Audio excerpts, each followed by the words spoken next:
Yo siempre sentí que era una mujer inocente, si no inocente de hecho, inocente no es lo mismo matar de un golpe sin querer, no es lo mismo matar una mujer... O sea, lo que nunca creí yo es que era una mujer que mataba porque tenía celos de la otra, de un novio, no sé qué, que había algo de fondo que realmente no era un problema ya de ella, un problema de todos. Esta es una mujer analfabeta que es detenida porque un médico militar la denuncia de que ha intentado envenenar a su esposa. Entonces, tras la detención de ella, efectivamente, ven que que hay rastros de arsénico en la mujer de él y en otra criada que servía en la misma casa. Las dos han tomado arsénico. No se ha probado que fuera ella la que lo suministraba, puede haber la sospecha, pero ninguna de las dos murió en este caso. La mujer se recuperó perfectamente y la criada creo que tuvo unas dolencias, quedó paralizada parte del cuerpo, en fin, no recuerdo ahora las secuelas que sufrió a partir de esto. Entonces se desentierra una historia, se estudia dónde ha vivido, dónde ha servido esta mujer.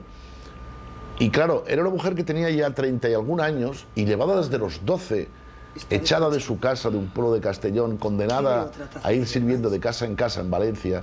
Y entonces, en una casa de un tocinero, de un hombre que tenía una tocinería, una chacinería, allí, resulta que la mujer había muerto.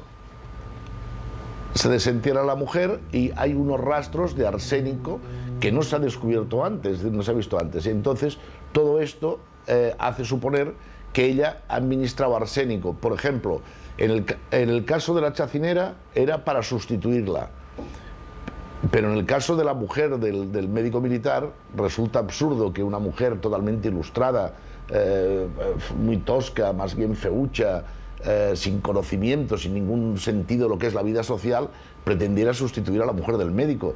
No existe móvil para que ella hiciera esto, así como lo daban en el otro. Entonces, todas estas cosas mezcladas, vemos que esta pobre mujer, cuyo cadáver nadie se hizo cargo de él, ella dejó lo que tenía, que no, bueno, no tenía nada, lo que tenía se lo dejó a una compañera de celda, una presa. Llegó a ser ejecutada en el Garrote Vil. Pues yo me parece recordar que me entero de una manera un poco frívola, porque más que había una señora que había asesinado a su compañera y todas estas cosas, me entero de que unas niñas, unas señoritas de Valencia maravillosas, de las que todos estábamos enamorados o por lo menos apasionados, habían tenido un incidente o estaban metidas en un incidente dramático como era el asesinato de una persona, porque yo diría que lo que me debió llegar a mí primero: oye, ¿sabes que una que la han condenado a muerte, así como si esto tuviese menos importancia, había estado sirviendo en casa de los Pons y que por lo tanto podían haber asesinado a nuestras dos maravillosas también, o envenenado? Una mujer bruta, una mujer sin amor, una mujer sin cariño, una mujer con una marginación, con un estatus social terrible, con una soledad espantosa. Y entonces me preguntaba por qué, pero nunca como culpable. Y es curioso, luego en la cárcel tenía por lo visto un historial de comportamiento impresionante, que se ocupaba de la cocina precisamente, que era cocinera ahí en la cárcel, donde no levantó jamás la voz, donde hablaba muy poco. Y una mujer totalmente inculta trabajando desde los 12 años de esa forma, con una maleta de casa en casa. Ella fue torturada, sufrió malos tratos en la detención. La detención de ella en la comisaría la tuvieron sin comer, alimentándola con aspirina, es decir, consiguieron la confesión de ella a base de malos tratos. Ella llegó a reconocer que había el veneno el matahormigas, que era dulce, y que una vez la señora se había quejado de que le había hecho el té, o las hierbas que le preparaba todos los días, que no eran suficientemente dulces, que estaban amargas, y se le había acabado el azúcar, y entonces cogió este matahormigas que no sé por qué ella debía saber que era dulzón y se lo puso como complemento a la señora y tal. Yo he leído los papeles de la cárcel, el historial de esta mujer, lo he leído, nadie me lo ha contado, con una tinta ya borrosa, esas moraditas así. Y el forense que decía textualmente que era imposible, así, es que es imposible que una analfabeta, una mujer analfabeta supiera administrar el cianuro o lo que sea con esa precisión. Era totalmente imposible. Eso era uno de los datos que había. Y luego, si un médico militar, que en esa época tenía más fuerza todavía que ahora, no nos engañemos, eran muy poderosos entonces, había todavía más, pues despide a esta mujer porque sospecha que está matando a su mujer como médico, y a los meses la recogen en el cuartelillo y la llevan, y al año la matan. Es muy rarito. Un médico sospecha que tu mujer la coges así, la llevas al cuartelillo tú, y se inventó lo del novio, quiero decir, lo de que no tenían, o sea, que no podía ser nunca un motivo, porque tampoco esta mujer se dedicaba a esto, ni buscaba novio ni tenía familia. Se inventó un padre en el guión, una posible familia que ella no tenía. Esta mujer firmaba con la huella, o sea, no sabía escribir, analfabeta total, y para colmo se llamaba Expósito de apellido, que tenía ya entonces había una cadena de posible perdido apellido, ¿no? Era una mujer que me interesaba por la nada que tenía. Pilar Prades ha sido la última mujer española ejecutada en el Garrote Vil. Esto solo de por sí ya le daba una dimensión histórica tremenda. Después, de alguna forma, su historia era muy representativa del papel que ha jugado la mujer en el crimen, el veneno como arma y el hecho, la condición de criada, como han tenido las 3 mujeres que han sido ejecutadas en este país desde el año 40, las 3 han sido criadas. Hablando ya de esto, es la que tuve también, decir, ya esta señora ha hecho una cosa que es horrible y lo que sea, pero que generalmente no es rotunda de que por una señora que ha matado a otra vaya a estar con el garrote en el cuello. Pilar Prades Expósito, o Santa María, como algunos también la llamaban, es uno de los casos sobre la pena de muerte más inquietantes que existen, porque realmente no se acaba de entender por qué a esta mujer llegaron a ejecutarla. Quizá fue por el desamparo, porque nadie la protegió, porque nadie estuvo al lado de ella, pero realmente no habían tantos elementos para que fuera ejecutada la Garrote Vil. Hubo otras envenenadoras, otras mujeres que estuvieron mezcladas en delitos de sangre. Un poco antes de ella, una mujer que es la mujer de un policía de Madrid, que vamos, sin ningún tipo de piedad, para robar un furgón, mató a un policía pegándole un tiro a bocajarro. Y fue indultada en el último momento, dado que su condición de mujer, decían indulto, es decir, ser mujer incluso era como un atenuante, ¿no?, para que no te ejecutaran. Y en el caso de Pilar Prades es curioso porque no hubo ninguna piedad con esta mujer, ninguna.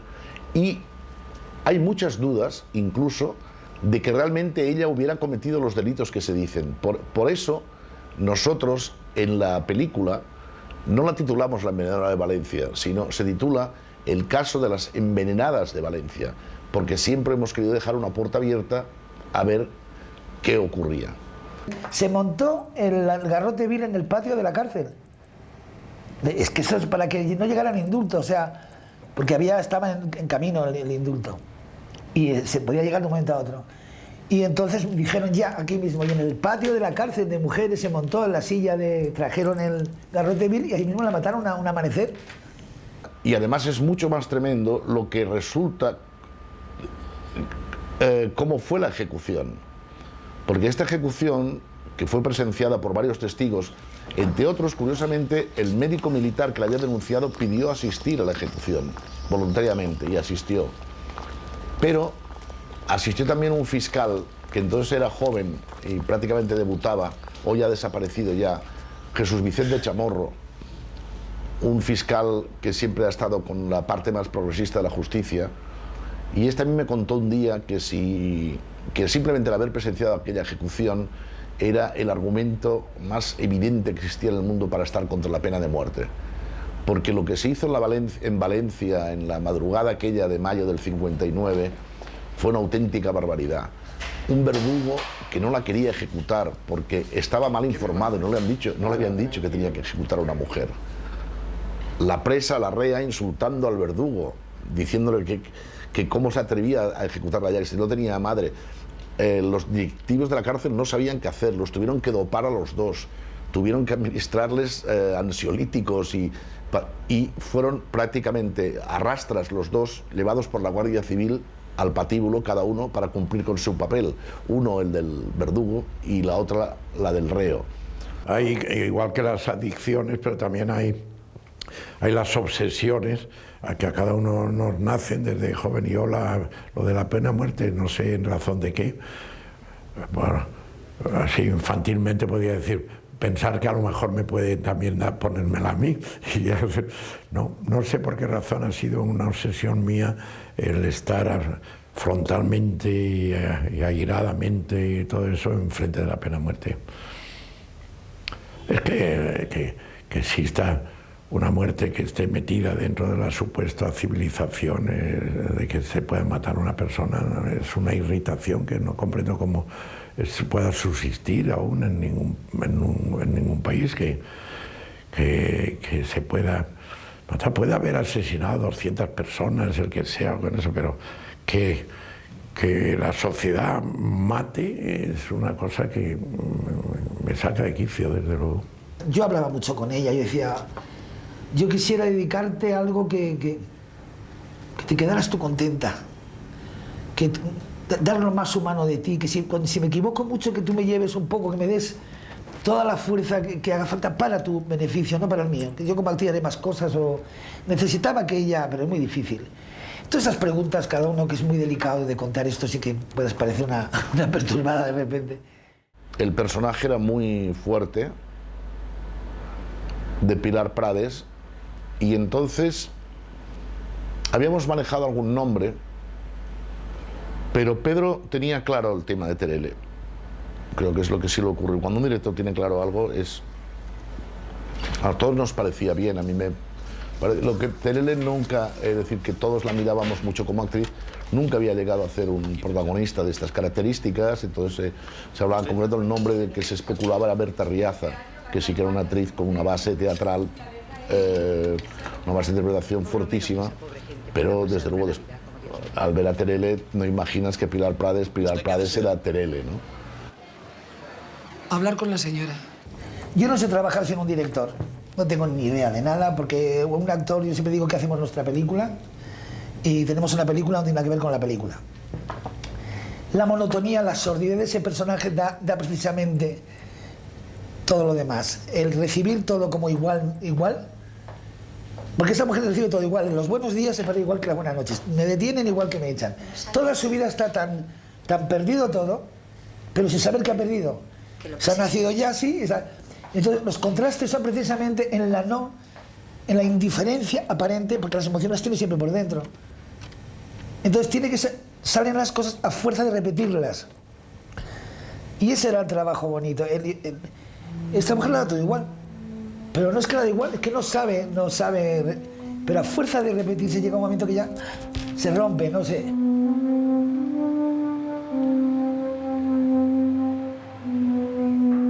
Ella entiende el personaje de una manera, con una profundidad muy grande, como ella suele trabajar los personajes, que no lo hace plano.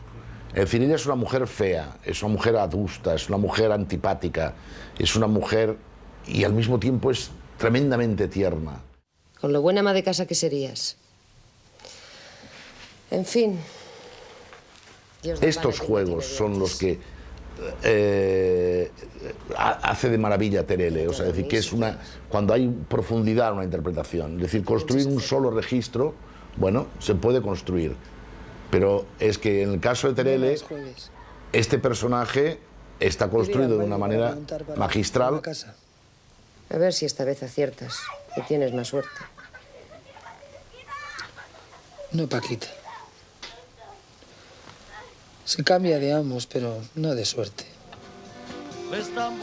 Y recientemente en la televisión ha construido otro con ciertas concomitancias, es decir, que es el de la abuela de Cuéntame, que tiene bastante que ver, que hace un personaje de una riqueza como no hay ningún otro en la serie, lo hace ella. Es decir, la mujer que es como antipática, como adusta con el niño, pero que al mismo tiempo le da el caramelo, y cuando le da el caramelo aquello sí que es tremendo, pero se lo da de una forma como diciendo, no veáis mi parte débil, yo soy una mujer fuerte, soy una mujer dura, y al mismo tiempo es la más frágil del mundo. Era una mujer que me interesaba por la nada que tenía, por la falta de belleza interior-exterior, esa no resonancia, ¿no? de un mundo de pelar patatas, ahora me chillan, ahora me callo, ahora dormir, ahora me levanto. ¿Cuándo soy yo? De nunca ser ella. ¿Por qué iba a matar esta mujer a una señora? Por una envidia.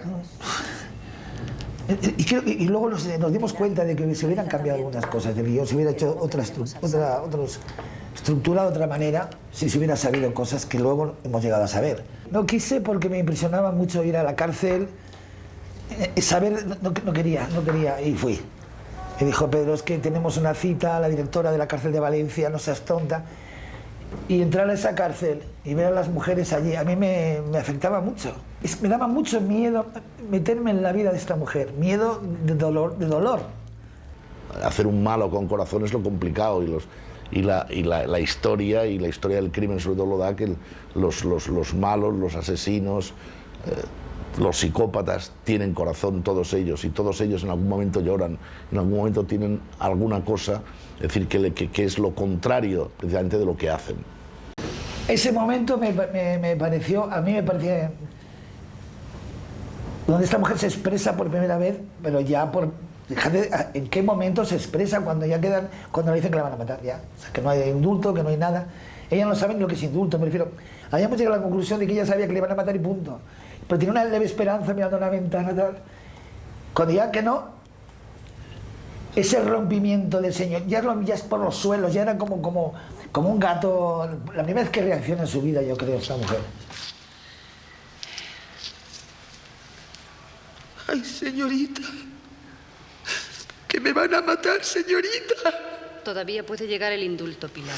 No va a llegar, señorita, no va a llegar, señorita. Y luego, suponiendo que realmente hubiera sido una asesina, lo tiene por dentro todo, o sea, que es una mujer, lo tiene todo controlado. Suponiendo que lo tiene controlado, lo tiene todo muerto. Para mí es una mujer muerta, bruta. Y esa forma de romper aquello, ¿no? Y no llama a Dios, ni llama a la hora de comulgar y todo, ya cumple con todas las cosas, hasta que ya la manda de señorita, por favor. Que para ella la señorita es Dios. Y decíamos, para ella señorita es virgen de los remedios, ¿no? Ahora quisiera pedirte que tus ahorros y todo lo que tengas lo dejes a nuestra orden para misas por tu alma. Yo no necesito misas, padre. Yo necesito vivir. Sinceramente, a lo mejor es el que menos me ha dado después, que se esperaba mucho más, porque realmente sí se esperaba que después se hiciera más televisión, y esto ha sido una cosa totalmente extraña, porque me ha llamado gente, ejecutivos de televisión a mi casa, o sea, a mi teléfono, gente que no conocía, me ha dicho, tengo los pelos de punta, señora, es usted un monstruo, es usted... Vino Pedro Lee a casa a decirme, se han puesto de pie a gritar y a decir, por Dios, qué salvaje es esta mujer. Bueno, yo sigo diciendo que ese trabajo siempre es con un director y con todo, porque si no es imposible, tú sola no te pones la cámara, ni haces así, ni cortas a tiempo, ni metes una música. Eso, yo siempre digo, vaya plano que me han hecho y vaya lo que me han hecho hacer. Y ya está. Y es así. Y yo esperaba que iba a trabajar más. Estaba convencida, creo que la primera vez que me he colado. Me he colado 2 veces en mi vida, que ha sido después de la Celestina. Que iba a trabajar más, no que iba a Hollywood, pero que tampoco es por ahí lo mío. Pero que iba a hacer más cosas, o sea, que iba a estar, ya por fin he cogido la vía de hacer de vez en cuando pues nada, no hubo manera. Fue una gozada el rodaje fue estupendo, es de los rodajes que sacamos fuera de Madrid. Y entonces, bueno, en Valencia, cómo se volcó todo el mundo fue extraordinario, ¿no? O sea, fueron todo facilidades. Aún se mantenía bastante bien parte del barrio antiguo, donde pudimos situar el mercado y darle un poco la apariencia de lo que eran los años 50. Y hubo un trabajo estupendo de decoradores valencianos, de gente que colaboró con la película, ¿no?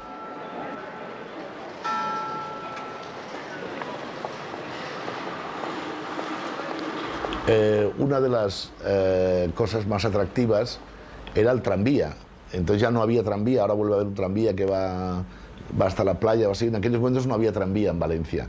Pero claro, el tranvía era algo que estaba en la memoria de toda la gente que conocía Valencia, igual que está en Barcelona. Entonces dijimos, hay que poner un tranvía, y Pedro Lea quería un tranvía como fuera, tal, ¿no? Y entonces dijimos, bueno, vamos a ver cómo conseguimos el tranvía. El tranvía existía, estaba en el museo de la ciudad, pero había que trasladarlo, y el coste era elevado, porque había que trasladarlo con una grúa y tal. Entonces lo único que se podían era situar unas cuantas vías, o sea, como 30 o 40 metros de vía, y colocar el tranvía encima para que hiciera aquel pequeño recorrido que hace que para justo enfrente de uno de los callejones del mercado. Entonces dijimos, bueno, esto ya se nos escapaba a nosotros, porque era, ya digo, alto el coste que significaba llevar el tranvía, y entonces conseguimos una casa publicitaria. Entonces no estaba inventada todavía la publicidad esta indirecta de televisión, ¿no? La del product placement, pero yo creo que fue el pionero que era el que fuera, pero claro, dijeron, cuidado que no se note, porque entonces sí que estaban un poco con el que no se vean claramente que es un producto en televisión. Tiene que ser una marca local, tiene que ser algo que no se conozca. Y bueno, entonces pues buscando por una agencia de publicidad encontramos una lejía que era local y que no recuerdo el nombre ahora.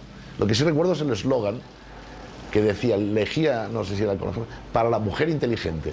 Entonces se hizo un dibujo como de la época, que era el del tranvía, y que de esta forma pues conseguimos, sin tener que variar el presupuesto, tener el tranvía. Y el tranvía fue un acontecimiento. O sea, yo creo que el tranvía lo hubiéramos podido pagar y hubiéramos ganado dinero cobrando simplemente un billete, porque el tranvía se montó, creo que un viernes o así, y no se rodó hasta el martes, y en estos días toda Valencia, pero toda Valencia, pasó por el tranvía. O sea, se hacían unas colas larguísimas, y entonces la gente subía por una puerta al tranvía, lo recorría y bajaba por la otra, todo con un orden tremendo. Vamos, si se hubieran cobrado billetes, hubiéramos hecho mucho dinero.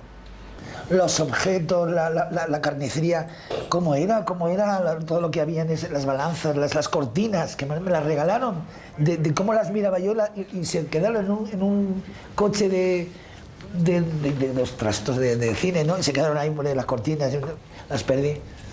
Pero bellísimo, bellísimo. Todo, la maleta, los objetos, en la casa del médico, la ambientadora traía cosas de su casa, porque de repente las traía porque lo necesitaba. Es que tengo esto de plata, así que tiene para un plano. Todos lo vivíamos, éramos un grupo. Pedro Lea supo recoger muy bien también todo el aire valenciano, supo aprovechar muy bien, pues no sé, la estación, la llegada del verdugo, la belleza del lugar aquel. O sea, es una película que está muy cuidada la ambientación, y muy bien ambientada por contar con gente de allí. El baile, por ejemplo, pues el baile allí en la parte de la Malvarrosa, era un baile real que existía. Era un decorado precioso, o sea, una sala de baile que detrás ves el mar. Dices, ¿y este decorado de dónde es, no? Claro, estos son un tipo de decorados que si no es gente local, o sea, que esté allí que te lo muestre, es muy difícil que tú lo puedas imaginar al escribir un guión, ¿no? Para siempre, cuando amanezca otra vez. Yo estuve en un festival de cine hace como 10 años o algo así. Invitaron, pues no se ponían Las Envenenadas, no, era una película.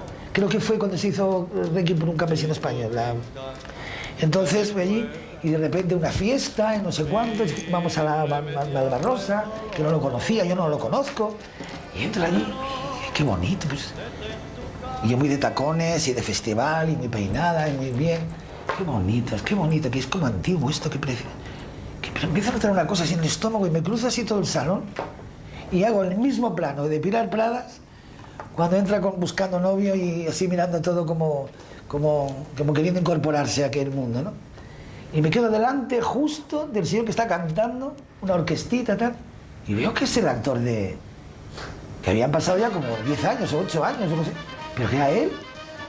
Y veo que este tío está cantando, y se para, y lo ves así, para la orquestita, esto se le puede preguntar a él, es que es genial. Y dice, ay, digo, pero tú no eres el actor. Y dice, no, es que yo canto aquí.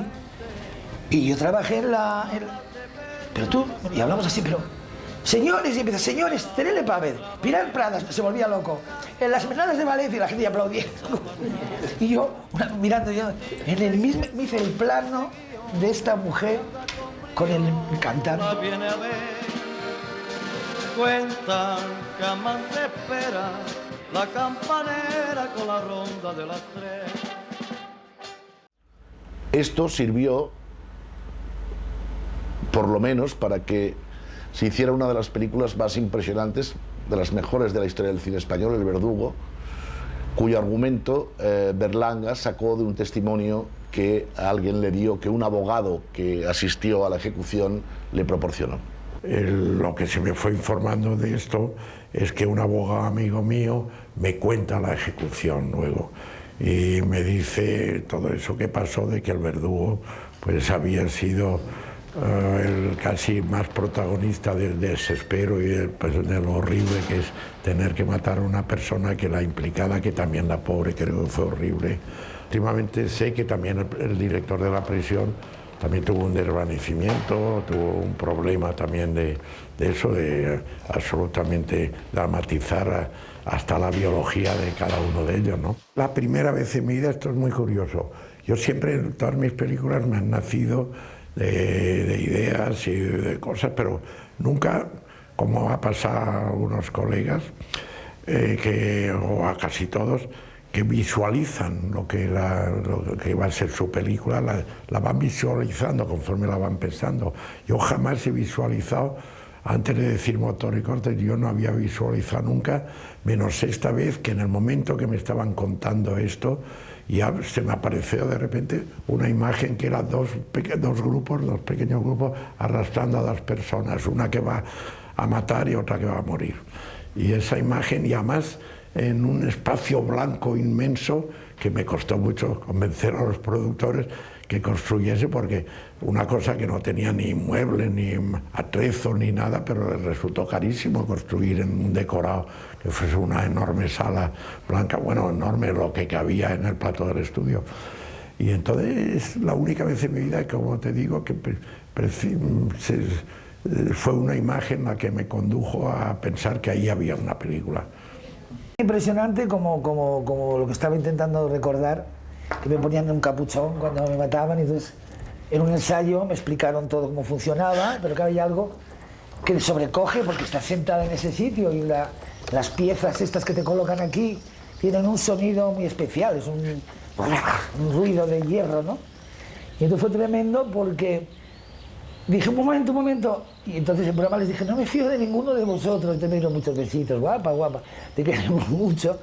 Y hacemos el ensayo y se rodó de 2 tomas, se hicieron nada más, y porque llovió en una, justo en el momento que la mataba empezó a llover y se quedó calado todo, era precioso las gotas, y al final dejaron esa toma porque era demasiado bonita. Y yo recuerdo que en el capuchón que te ponen había un agujerito chiquitito, y por ese agujerito yo me fui. Es curioso, Eusebio Lázaro salió, terminó el rodaje, salió, se metió en un autocar, luego lo llevaba a Madrid, era un grupo, y yo dije, yo también me voy a meter en el autocar, íbamos solos en un autocar inmenso los dos, y empezó en la siguiente, hija de puta, eres una hija de puta, me voy hecho polvo. Y yo no tengo la culpa, así, diciendo unas tonterías así, ¿sabes? Insultos, unas ganas de soltar la adrenalina, porque era muy crudo. Lo que me parece que me costó, porque yo siempre decía, acabo en 10, quiero hacer una película de que termine con los dos grupitos, que son la sociedad, en definitiva, arrastrando a 2 víctimas. Y de referencia, sí, está muy bien, pero a ver cómo lo arrancamos, y eso hasta que al final ya, a base de nuestras conversaciones, ya fuimos construyendo el argumento, ¿no? En aquellos momentos había 3 verdugos todavía en España, uno que era el de Sevilla, otro de Badajoz, que era el que se ocupaba de Barcelona, que es el que después ejecutaría Puig i Antich el año 73, y este Antonio, que es el que hizo estas dos notables ejecuciones del 59, que no fueron las últimas, como se ha dicho. O sea, hay muchas, posteriores a estos, todavía hay bastantes personas, algunas personas, mujer no, pero hombres sí, fueron ejecutados en el garrote. ¿Por qué me quieres matar? ¿No tienes una madre, una hija? No puedo hacerlo. ¡No puedo hacerlo! ¡Déjenme ir! ¡Déjenme ir! Fue muy fuerte para la gente. Los taxis se paraban. Y yo con mi hijo, y hacían los taxis, hacían así. Me hacían así. ¡Qué barbaridad! Estaban en la piscina, estaba con mi hijo y yo digo, ¡la asesina! ¡La asesina! Y dice mi hijo, ¡es en la tele! No es en el agua, así. Esto lo recuerda como algo, no sé, muy, muy curioso, ¿no? Y la gente me paraba, me hacían así. Oiga, gente que me ha dicho tener y yo apagué el televisor. Amigos que hice así, apagué el televisor, no, de repente no te queda verdad. Porque algo de verdad hay. Y había un sufrimiento de todos, que dicen, no, el mío. Sufro yo y el del micro no sufre, y no sufre la peluquera. Y no... Había tal verdad, estábamos tan acongojados todos, tan poniéndolo. Al llamar a Terele para grabar esto, resulta que la relación que ella establece con Pilar Prades es una relación que se prolongan unas cosas de estas sorprendentes, como por ejemplo que ella siempre en el Pilar, al llegar la fiesta del Pilar, está muy presente, la Pilar que ella conoce es Pilar Prades, y entonces la llamé yo para grabar en la víspera del Pilar precisamente un tema sobre Pilar Prades, pero al mismo tiempo la llamaron para ir a Castellón, que yo creo que no había estado nunca un festival, no sé, que es el lugar donde ha nacido Pilar. ¿No te vienes conmigo? Y vino a la grabación con un libro que acababa de recibir, que era de una amiga que hizo a raíz de esto, que conoció a Pilar y Prades y que le envió el libro este, ¿no? Es decir, es una especie de nombre ya mágico en el que se crea o no se crea. Lo que sí es cierto es que todos los hechos que se cuentan son verdad y están de alguna forma relacionados con esta relación que Terele ha montado con Pilar Prades cuando le promete que va a tratar de representarla lo mejor que ella sepa. Me llamaron de Televisión Española diciéndome que teníamos un problema con este caso porque la hija de la envenenadora se oponía a que se hiciera la historia de su madre y tal, y yo dije, bueno, yo no sé hasta qué punto tiene derecho alguien a evitar algo histórico como la última ejecutada en España que no se haga. Digo, pero es que además esta mujer no tenía ninguna hija. Entonces dice, no, pues ha llamado la hija y ha dejado un teléfono y tal. Y dije, a ver, ¿cómo se llama? Y entonces me dieron el nombre y dije, bueno, es que se ha equivocado porque es la hija de otra envenenadora. Y efectivamente era la hija de Teresa Gómez Rubio, que es una envenenadora de Valencia que fue ejecutada en los años 40. Bueno, además es que Pedro, con esa música de Luis Llach, por Dios.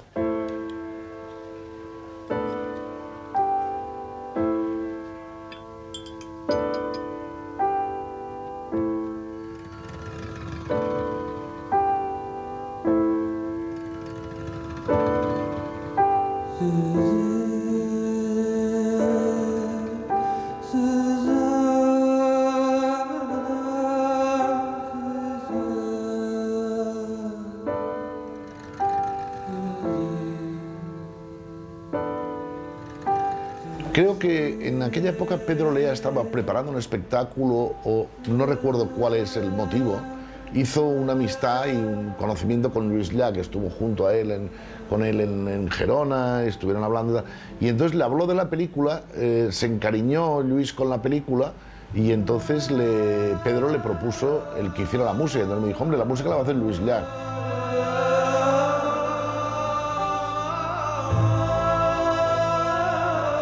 Y esto era un poco lo que tenía La huella del crimen, que Luis Llach se adaptó.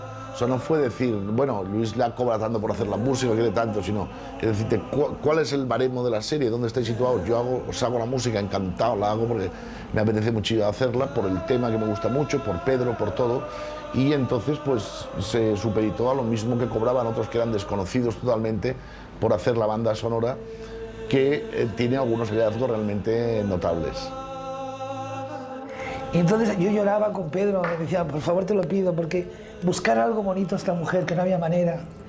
Vamos a buscarle algo. Y dice que esta mujer tenga algo bonito en su vida, contar su esperanza, porque es que nos apetecía tanto contar lo otro, porque a veces salía más sordidez y más ganas de contar su soledad en la cocina, que se la puso muy mona, pero en esa época, siempre limpiando lentejas, el bicho de la lenteja, siempre sola, ¿no? Siempre sola en esa, sin esperanza, pues contar que esta mujer tiene una Juar. Contar algo de ella, en aquella brutez, tocando esos bordaditos, ¿no? La que quiera.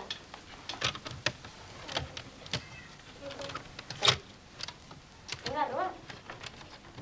Y que Luis ya le pusiera esa música, que se abría ese arcón espantoso, triste, cutre, y aquella mujer sórdida, con una horquilla aquí, con esos trajes de color de mosca, todo. Y ella ponía una cosa blanca, bordada, y ella la olía, lo acariciaba con la cara. Era un momento que nos pareció que necesitábamos nosotros ponerle algo.